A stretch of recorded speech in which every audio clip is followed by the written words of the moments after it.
Om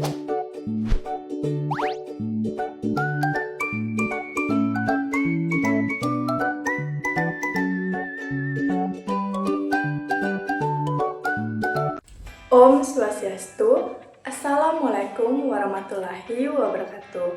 Perkenalkan, nama saya Nimade Puspawati dengan NIM DS032547. Saya adalah mahasiswa Kampus Tadharma Sentana, jurusan Pendidikan Guru Sekolah Dasar.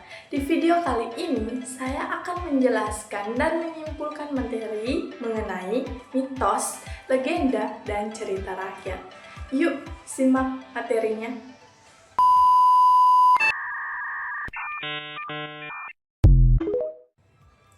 Jadi, mitos adalah imajinasi manusia yang berusaha untuk menerangkan gejala-gejala pada alam sekitar pada saat tertentu yang kemudian dikaitkan dengan kepercayaan adanya kekuatan gaib.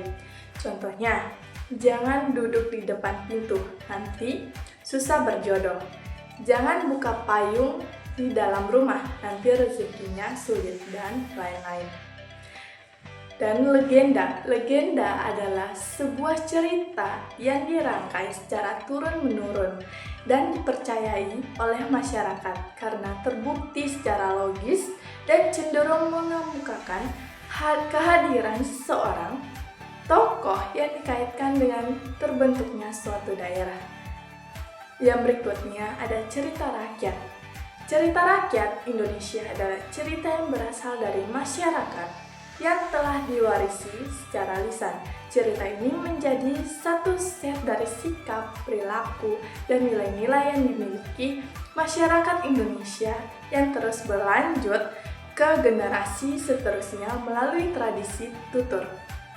Cerita tersebut umumnya memiliki nilai-nilai kearifan lokal yang berhubungan dengan erat dengan terjadinya suatu hal seperti peristiwa, kejadian, dan sebagainya. Berikut saya akan menyimpulkan secara keseluruhan materi tentang mitos, legenda, dan cerita rakyat. Jadi, mitos, legenda, dan cerita rakyat merupakan bagian penting dalam kehidupan manusia, terutama pada zaman dahulu.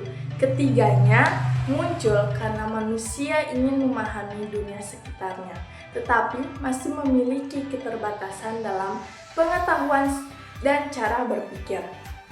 Mitos muncul ketika manusia belum mampu menjelaskan fenomena alam secara ilmiah.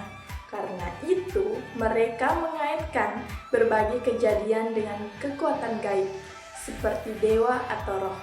Jadi, mitos sebenarnya adalah cara manusia zaman dulu untuk menjawab rasa ingin tahu mereka, walaupun belum berdasarkan logika atau bukti ilmiah.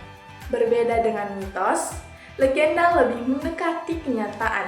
Legenda biasanya menceritakan tentang tokoh atau peristiwa yang dianggap pernah terjadi, seperti asal-usul suatu daerah. Walaupun masih ada unsur cerita atau keajaiban, legenda tetap terasa lebih masuk akal dibandingkan mitos. Sementara itu, cerita rakyat adalah cerita yang diwariskan secara turun-menurun dari generasi ke generasi. Cerita rakyat tidak hanya untuk hiburan, tetapi juga mengandung banyak nilai seperti nilai moral, adat, dan budaya. Melalui cerita rakyat, kita bisa belajar tentang kehidupan masyarakat, kebiasaan mereka, serta cara mereka memandang dunia. Seiring perkembangan zaman, manusia mulai berpikir lebih rasional dan ilmiah. Banyak hal yang dahulu dijelaskan dengan mitos, sekarang sudah bisa dijelaskan oleh sains. Walaupun begitu, mitos, legenda, dan cerita rakyat tetap penting karena merupakan bagian dari budaya yang harus dilestarikan. Selain itu, munculnya mitos dan cerita rakyat tersebut juga menunjukkan bahwa manusia memiliki keterbatasan dalam berpikir dan rasa ingin tahu. Ketika tidak menemukan jawaban, manusia akan mencoba menciptakan penjelasan sendiri. Hal ini juga mengajarkan kita bahwa tidak semua informasi benar, sehingga kita perlu berpikir kritis. Jadi, kita sebagai generasi sekarang harus menghargai cerita-cerita tersebut sebagai warisan budaya, tetapi juga menggunakan logika pengetahuan dalam memahami kebenaran. Itulah kesimpulan materi terhadap mitos, legenda, dan cerita rakyat dari saya. Terima kasih. Om Santi Santi Santi Om. Wassalamualaikum warahmatullahi wabarakatuh.